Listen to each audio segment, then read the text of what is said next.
में सटावना जीजा हो रंगवा लगावना पिचकारी ढोरी में सटावना ऐसे रंग न जीजा जो बन हो बड़ी लहरता हमर बदन हो ऐसे रंग न जीजा जो बन हो बड़ी लहरता हमर बदन हो जीजा हो रंगवा लगावना पिचकारी ढोरी में सटावना जीजा हो रंगवा लगावना पिचकारी ढोरी में सटावना ऐसे रंग न जीजा जो बन हो बड़ी लहरता हमर बदन हो ऐसे रंग न जीजा जो बन हो बड़ी लहरता हमर बदन हो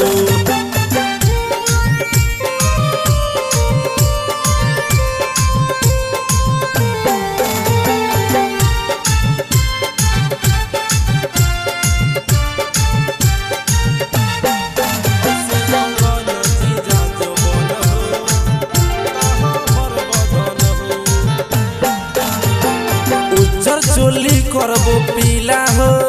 अरे डाली के रंग करबो गीला हो उज्जर चोली करबो पीला हो अरे डाली के रंग करबो गीला हो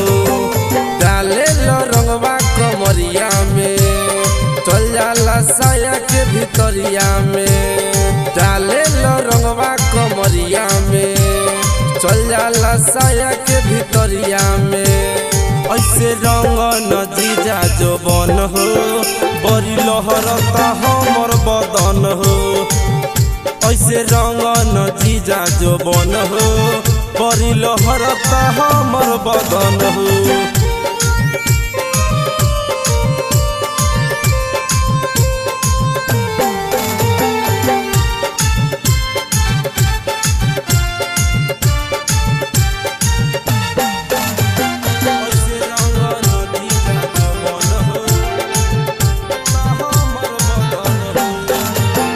हमरे पजीजा हो लागल हो